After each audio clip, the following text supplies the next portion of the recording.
Namaste. Welcome back to Path of a Soul YouTube channel. I am Nidhishriyas. This video is about the book Autobiography of a Yogi. In today's video, let's have a look about the first chapter of this book, My Parents and Early Life. In the beginning paragraphs, the author is introducing the spiritual background of India and setting the tone for the author's life story. The author says that Indian culture has always focused on deep spiritual truth and the special relationship between a guru and a disciple. This relationship is very important because it helps people learn higher wisdom. Then the author shifts to his own life, saying that his journey led him to a Christ like sage, meaning a highly spiritual teacher with full of love and wisdom. This teacher lived a life meant to guide people for generations. He goes on to say that such great spiritual masters are India's real treasure. They appear in every generation and help protect the country spiritually. Because of these masters, India has preserved its spiritual traditions, unlike ancient civilizations like Egypt and Babylonia, which lost much of their original spiritual depth. He begins by saying his earliest memories feels anachronistic, meaning they don't seem to belong to this current time. He believes this is because of memories from a previous life. He recalls being a yogi in the Himalayas, suggesting a past life of spiritual practice. He then says that his connection to the past also gave him a sense of the future, as if his soul is linked beyond time. Next, he describes his experience as a baby. Even though he had deep thoughts and awareness, he felt frustrated and helpless because he couldn't walk, he couldn't speak clearly. Inside, he felt intelligent and expressive, but his body couldn't keep up, which caused emotional pain and crying. He also says that in his mind he could think of many languages, but gradually he became accustomed to Bengali, the language spoken by his family. The phase about the infant mind being begwilling means that while adults think babies only care about toys, the author suggests their inner world can be much deeper and more complex. Because of this mismatch between his active mind and limited body, he often became upset, which confused his family. Finally, he remembers some happy moments too. His mother's care, his first attempts at crawling and walking. He calls these achievements triumphs, saying that even though people usually forget them, they are very important because they help build self confidence from a very early age. Memory and the soul. The author begins by saying that his ability to remember very early life, even past life, is not unusual among yogis. Many spiritual advanced people fully aware even though after death and rebirth. He explains a key idea. If humans are only physical bodies, then death ends everything.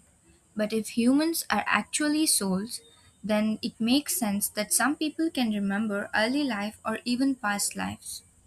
He adds that during his travel, he met many people who also had early childhood memories, so his experience isn't unique.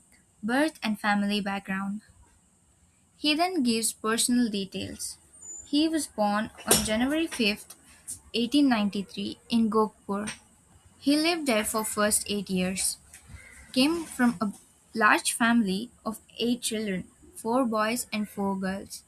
His name was Mukund Lal Ghosh. He was the second son and the fourth child. His parents were Bengalis of the Kshatriya caste. Both had spiritually noble qualities. Parents' nature. His parents had a calm, deep, and respectful love, not loud or emotional. Their peaceful relationship kept balance in a busy household with many children.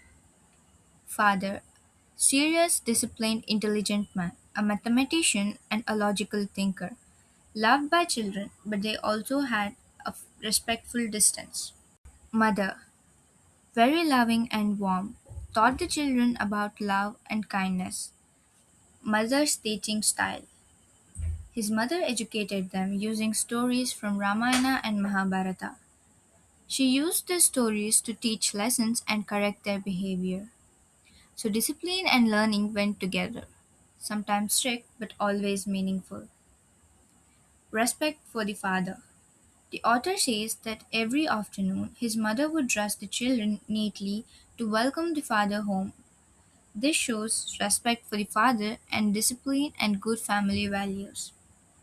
The father had an important job like vice president in the Bengal Nagpur Railway, and his work required travel, so the family moved to different cities. Mother versus father, charity versus practical. The mother was very generous, always helping the poor.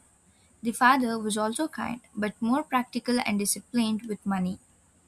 One time, the mother spent more than the father's monthly income feeding the poor.